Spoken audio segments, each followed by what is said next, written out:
ভোটের ওপর শান্তিপূর্ণভাবে শেষ হলো আরামবাগ লোকসভা কেন্দ্রের ভোট গ্রহণ।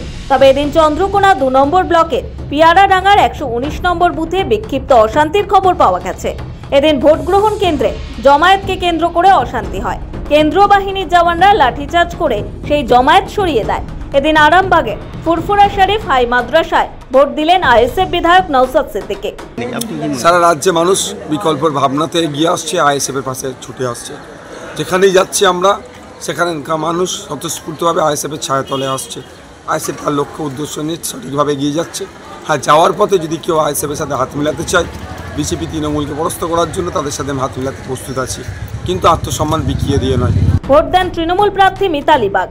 2009 সালের পরে এই লোকসভা কেন্দ্রটিকে তপশিলি জাতিদের সংরক্ষিত করা হয়। 2019 সালের লোকসভা নির্বাচনের তথ্য অনুযায়ী এই কেন্দ্রের ভোটদাতার সংখ্যা প্রায় 16 লক্ষ। 2019-এ অপরূপা পোদ্দার আরামবাগ লোকসভা কেন্দ্র থেকে সাংসদ নির্বাচিত হন।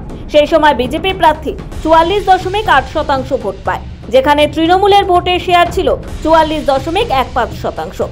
2019 সালের লোকসভায় 1182 থেকে কিছু বেশি ভোটে এই কেন্দ্রে জয়ী হন তৃণমূল প্রার্থী অপরূপা পোদ্দার। স্থানীয় স্তরে অসন্তোষের কারণে এবার অপরূপাকে টিকিট দেয়নি তৃণমূল, এমনকি তাকে এবার তৃণমূলের প্রচারেও দেখতে পাওয়া যায়নি। এছাড়া তৃণমূলের গোষ্ঠীদ্বন্দ্ব এখানে একটি বড় ফ্যাক্টর। এবার এই লোকসভা কেন্দ্রে তৃণমূলের হয়ে প্রতিদ্বন্দ্বিতা করেন মিতালি বাগ, বিজেপির হয়ে প্রতিদ্বন্দ্বিতা করেন অরূপ কান্তি দিঘর। তার সমর্থনে লোকসভা কেন্দ্রে প্রচার করেছেন নরেন্দ্র মোদী। এই কেন্দ্রে কংগ্রেস সমর্থিত বাম প্রার্থী বিপ্লব কুমার মৈত্র প্রতিদ্বন্দ্বিতা করেন।